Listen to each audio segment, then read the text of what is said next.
on this Friday, and this is what the final trading day of the week looks like. Welcome to the program. This is your Business Morning with me, Bosin Amofaye. This is a very interesting 1 hour of the what are called quintessential business, economic, investment, and financial news and information. As always, let's get started with what is making the headlines this morning on the business side of things. This is the latest warning against digital currencies. This time, it was reissued by the Nigeria Deposit Insurance Corporation, called the NDIC. In case you don't know, that's the organization set up by the government to provide insurance cover for losses that may occur to depositors in Nigeria's banking system. That's what Nigeria Deposit Insurance Corporation stands for. The NDIC provides some insurance for your money in the banking sector. So the NDIC today took a full-page advertorial in the newspapers and said this is a special notice to banks, bank depositors, and the general public on digital currencies. And you know them by name. The most popular is the Bitcoin. The NDIC says the digital currencies, including Bitcoin, Ethereum, and others, are, quote, unregulated electronic forms of monetary value that act as means of payment, although not created or issued or guaranteed by a central bank. And let that sink in, everyone who is interested in Bitcoin, whatever. Digital currencies, which include Bitcoin, are a form of monetary value that act as a means of payment, but not created, issued, or guaranteed by any central bank anywhere in the world, and Nigeria's central bank inclusive.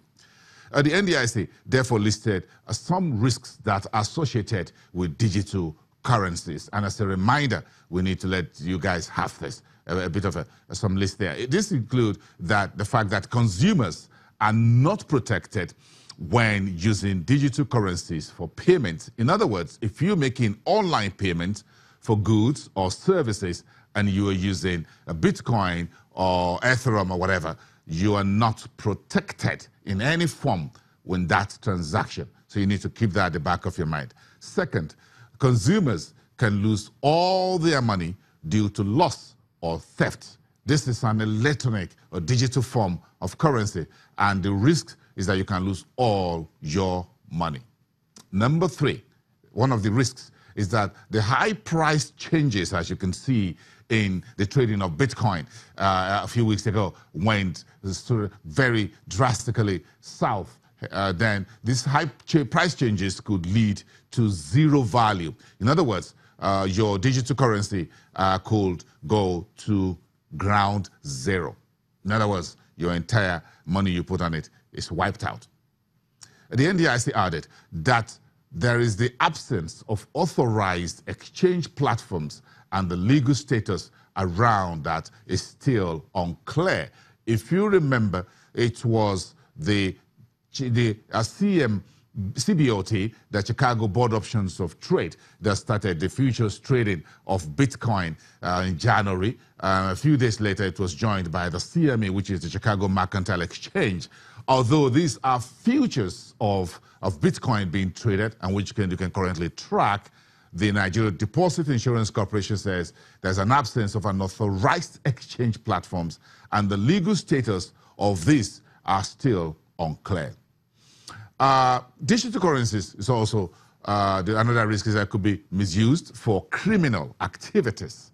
So the NDIC concluded and says, quote, the NDIC does not provide insurance cover to risks and losses associated with trading in any form of currency not issued by the Central Bank of Nigeria. And that's the bottom line. The NDIC therefore has given that front page disclaimer. There's no insurance cover to any risks or losses associated with trading in any form of digital currency or any other currency whatsoever anywhere in the world that is not issued by the Central Bank of Nigeria. It's Friday. Think about that as you think about where to make money and trade things. Let's get into one of Nigeria's very naughty problem, and that is the petrol, which is one of the scarce commodity in Nigeria. Here, sometimes you're not sure of the price, you don't know where you get this particular product, you don't know when scarcity is going to occur. But it's been one story that's been in the news very heavily since the start of the week. Of course, Nigeria this week hosted the petroleum summit, of which we had leaders and oil companies from around the world being part of that. So now this problem of petrol queues may not really disappear. That's what we're getting this morning in our news. So the disappearance is not coming anytime soon. And that's coming from the Nigeria's junior oil minister, Dr. Ibe Kachiku. And he's advised there's a need for what he calls appropriate pricing of petrol products.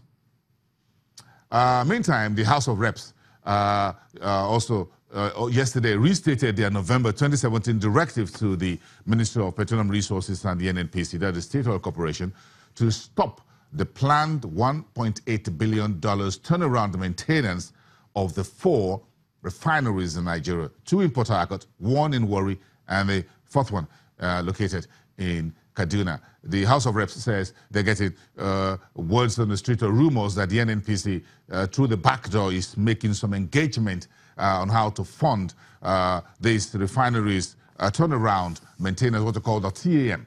And now they said this turnaround maintenance or TAM should be suspended forthwith, and that they stand with their November 2017 directive to the Ministry of Petroleum Resources and the NNPC to stay action until the conduct of their investigation at the House of Reps is concluded. And that's where we have it right there. And last night, about 435 companies, directors of some of the listed companies on the stock exchange stood for honors for passing the test of the corporate governance rating system. The almost 440 of them. Then you have another 35 companies that were also certified yesterday, having passed this test in the first phase of this exercise that the Nigerian Stock Exchange says is compulsory for everyone. So the Stock Exchange Chief Executive Officer, Oscar Onyema, yesterday night announced that that a new index has been launched, which was on Thursday. It's called the Corporate Governance Index. What the new index does is to track the performance of companies that are certified under the NSE's new corporate governance rating system. So yesterday night, these 35 listed companies that are certified and awarded formed the first set of companies on the new CG index. And we will go into explain what the new corporate governance index really looks like, the weightings and whatever it is in it next week. So give us until then. Then we're going to unwrap the new corporate governance index of the Nigerian Stock Exchange for you, and what it means in terms of transparency and responsible governance in listed companies in Nigeria in line with the global best practices. Oscar Onyema went on to say in his address that the corporate governance rating system, which is the CGRS exercise, is compulsory for all the 167 companies that are listed on the Nigerian Stock Exchange.